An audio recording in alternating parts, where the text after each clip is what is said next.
上世纪80年代发生在北京故宫的真实灵异事件，据说当年轰动全国。相传当年在故宫里的一面墙下处死了很多宫女，而导致后来频频传出闹鬼事件。也有很多游客见过有宫女打着灯笼穿墙而过。事情发生在上世纪80年代的北京故宫里，也是很知名的事件。上世纪80年代的故宫还没有完全开放，大部分的宫殿和墙壁都在修复，而吴强就是这些修缮的施工人员之一。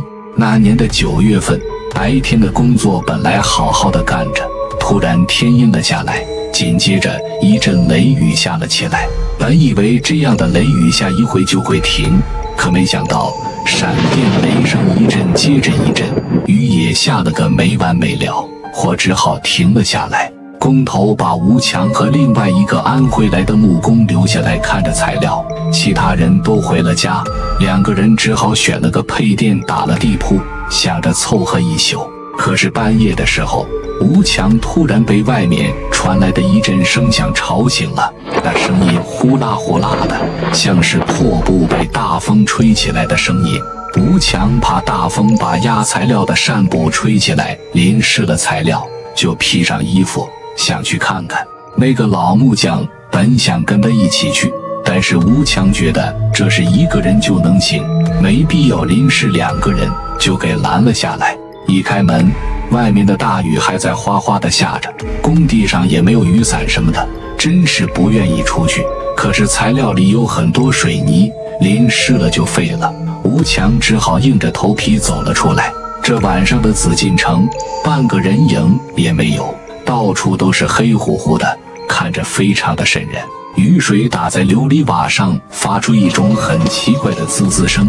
大风吹动房檐下的金鸟铃，配合上一道道闪电，滚滚的雷声下，吴强是真想不通，那时的皇帝怎么会喜欢住在这里。来到放材料的空地，果然有一片扇布被吹了起来，底下的木板很多都被淋湿了，好在那堆水泥没湿。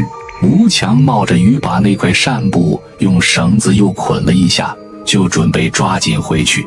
可这时他眼角的余光突然看到身后似乎正走来一队人影，他回头一看，发现从后面的高墙下面走来了一对身穿清朝宫服的女人。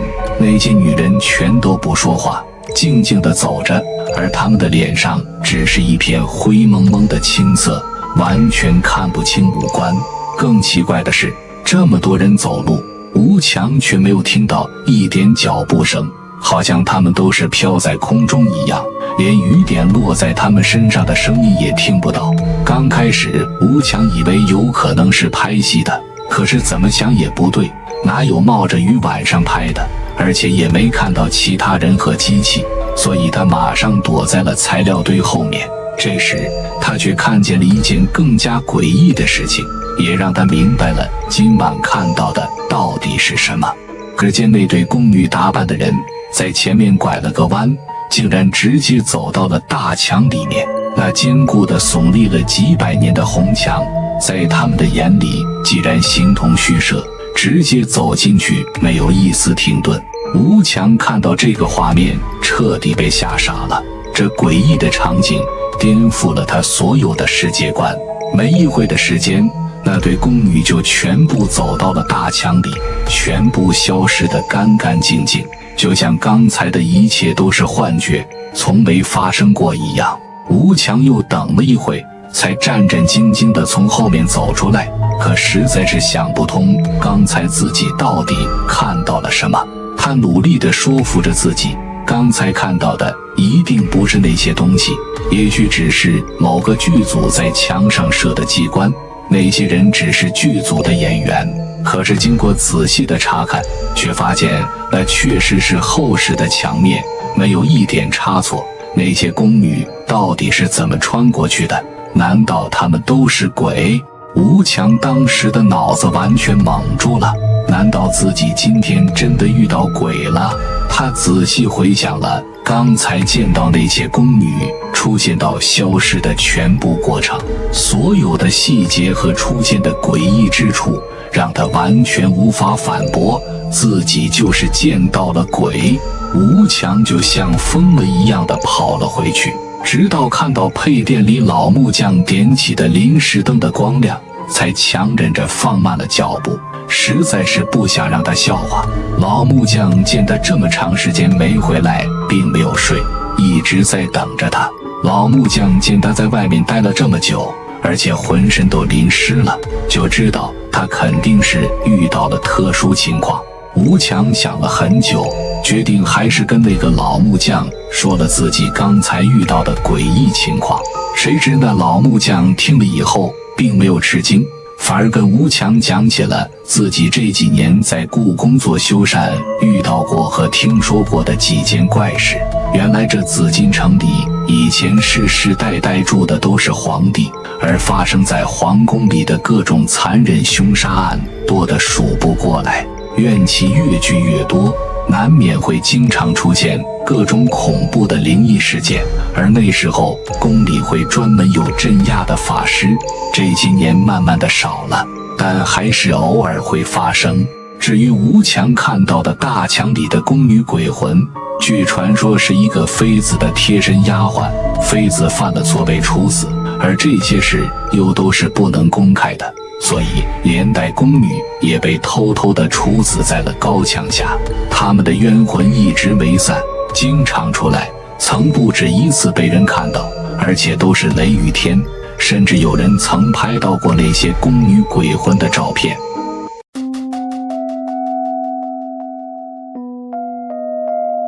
男子为了钱财，不惜对自己好友下了杀手。拿到钱财的男子事后不仅没有离开，反而是怕事情暴露，先后对其好友夫妻两人杀害，最后就连几岁左右的小孩也没能幸免。2015年3月14号这一天，一位李姓男子叫来了开锁公司和警方，打开了自家哥哥的家门，说是自己哥哥已经失联了好几天。可就在房门打开的一瞬间，一股血腥味传了出来，就见客厅里有2具残缺不全的尸体。警方很快对现场进行了封锁和调查，李某的哥哥倒在了地上，头颅却不见了踪迹，而嫂嫂也惨死在了沙发上，头颅也一样不见了踪迹。房间里还躺着一具小孩的尸体，一家3口全部遇害。事后警方发现家中的财物不见了，便推测是劫财杀人。很快在警方的调查下，发现有人在死者被害不久后，有人用死者的银行卡取了钱。在对死者小区监控调查时，发现有一名可疑的男子进入了死者的家中，并在1个小时后带着行李箱离开了。随后警方通过监控找到了行李箱，可当打开后便发现了死者一家3口的尸体，而凶手的身份信息也被警方找到了。男子名叫宋人头。当警方找到宋人头时，宋人头正准备坐车逃跑，可没想到还是被抓了。事后宋人头也交代了自己犯罪的经过。男子本和死者李某是好友，李某是做微商的，收入不错，为了能弄到钱，借着去李某家里买产品的同时找上了门。在闲聊一会之后，宋人头突然把小刀架在了李某的脖子上，可他没想到的是，李某居然极力反抗。情急之下，宋人头刺死了李某，在逼问其妻子银行卡密码后，又将其妻子杀死。可就在这时，李某的小孩的居然出现在了眼前。宋人头怕被人发现，于是小孩也没能幸免，最终宋人头也被依法判了死刑。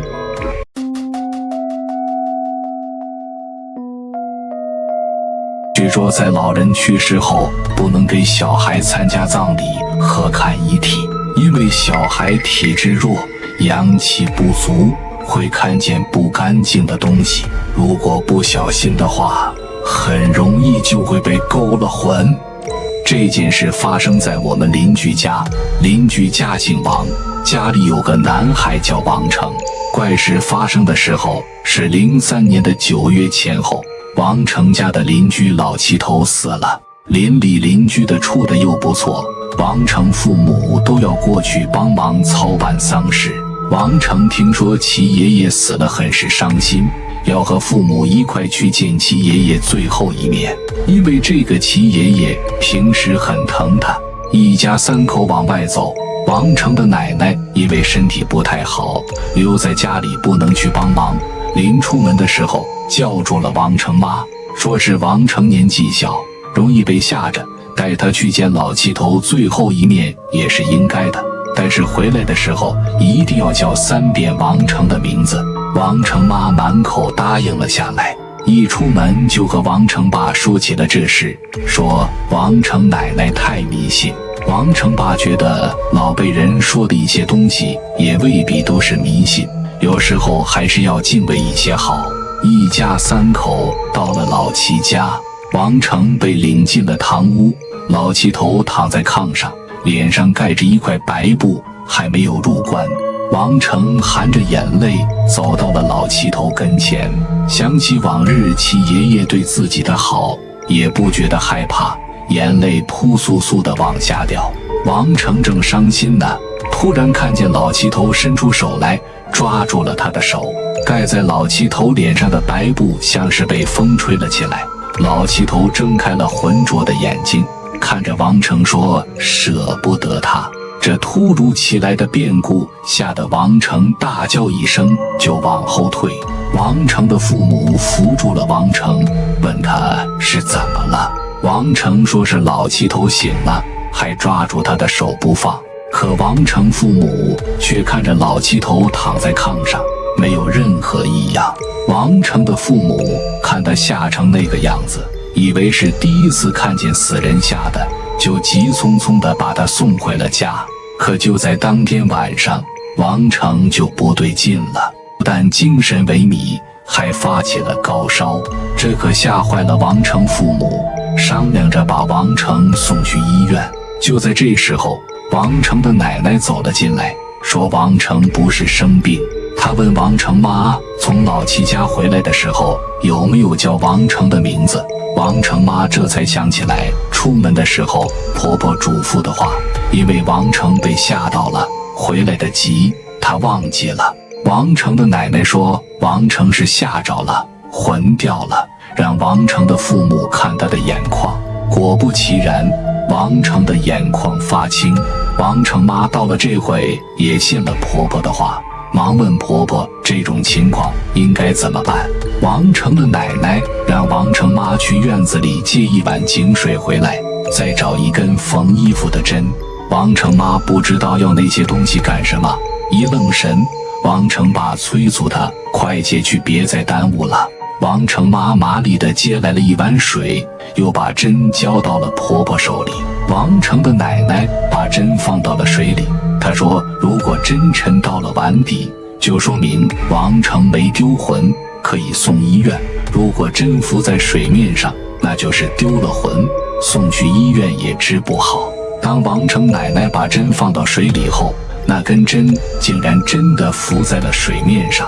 王成的父母都傻眼了，对王成奶奶的话深信不疑。王成的奶奶说王成是去老七家吓着的，问题不大，他以前帮别人家孩子破过这样的事。他让王成妈把王成白天穿的鞋子底朝上压在枕头下面，然后拿一个炒菜用的勺子，再拿一双王成吃饭用的筷子到院子里给王成叫魂。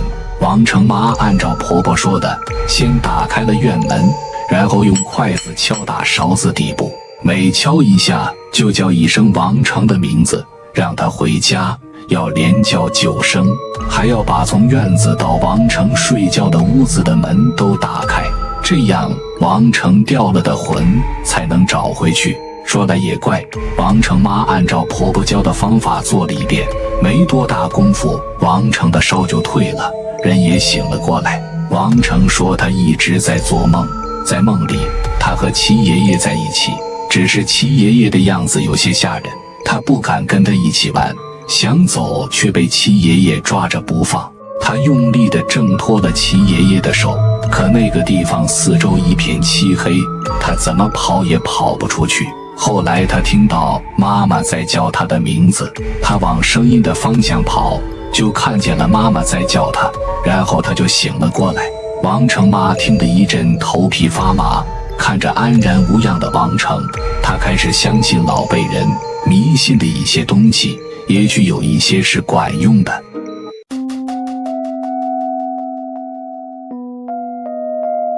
说起晚上的殡仪馆，肯定联想到又恐怖又阴森。如果此时你在殡仪馆守夜的话，晚上听到什么奇怪的声音，我劝你最好不要理。小吴和老牛是火葬场的员工，昨晚轮到2个人值班。因为火葬场晚上基本没什么事，所以9点多钟，2人照惯例在厂区内转了一圈。其实在火葬场工作，只要胆子够大，还是很轻松的。2个人转了一圈，觉得没什么事，就要回值班室睡觉。也就在这个时候，由远及近的2个汽车大灯的光柱照到了厂子大院里。2个人一看就直喊倒霉，原来是医院的车来送尸体。由于附近的医院没设冷冻太平间，有尸体不管几点都会送过来。2个人打开大门，让车开了进来。其实送来的尸体也不用2个人做些什么，但要弄一些登记，还要填表，总要麻烦上一回。2个人虽然不太高兴，可也没办法，就简单问了尸体的情况，由老牛把尸体推了进去。大概20分钟以后，医院的车离开，2个人关好了厂区的大门，将尸体推进停尸房。2人按照惯例检查了一下尸体，填了尸单。死者为女性，还很年轻，大概是因为感情问题吃安眠药自杀了。等2个人从停尸房出来以后，时间已经是夜里10点半左右了。大概在深夜12点多1点的时候，那时2个人都已经在值班室中睡着了。可这时空荡寂静的火葬场却传来一声凄厉的女人叫声，在深夜里显得十分的刺耳。这一声尖叫把小吴一下子给惊醒了，他一激灵从床上爬了起来，而那时候睡得较熟的老牛却还在睡着。小吴怕出什么事，披上了一件衣服，匆忙打开房门，想出去看看情况。可刚一打开门，小吴就被眼前的情况惊呆了。由于值班室正对着大门口，这时小吴看着今晚送来的那个女尸，双臂平举蹦到了院门口。那女尸并不是活了过来，此时的状态完全是僵尸电影中那些僵尸一样，脸色惨白，眼睛通红，一跳一跳的。正当小吴发愣的时候，那女尸一跳居然有1米多高，直接从电动院门上蹦了出去。那女尸一跳出院门，就接着几个跳跃，朝着远处跳走了。这恐怖的画面把小吴吓得是在原地半天没敢动。而这时，由于门口吹进的冷风，把老牛也给冻醒了。老牛看着站在门口结结巴巴发愣的小吴，也很奇怪，就问了什么事。可小吴终于反应过来，大喊了一句诈尸了，把牛老头也吓坏了。就这样，那女尸跳远了，2个人也始终没能鼓起勇气去追。第2天，殡仪馆厂长把丢尸体的事报了警，警察很快对老牛和小吴进行审问。很快，一位年轻的警察在小吴的床上找到了一根头发，拿了出来。经过 DNA 化验，头发正是不见的女尸的。最后，老牛似乎非常的害怕，马上将矛头指向了年轻的值班员小吴。小吴一见自己被指认了出来，知道也瞒不住了，把头一低，把事情的真相说了出来。原来这个小吴有恋尸癖的心理问题，而这女尸自己跳走的完全是他编的，女尸是被他偷走的，为的是满足自己变态的欲望。主犯小吴当天被抓捕，并指认了藏尸现场，而那个老牛则是收取了好处费，装作什么事也没看见。经过小吴的指认，警方在火葬场的外墙处找到了一个被荒草掩藏的大号保温箱，在保温箱中正是那丢失的女尸。由于天气比较寒冷，女尸保存得非常完好。主犯小吴因偷盗及侮辱尸体被判处有期徒刑6年。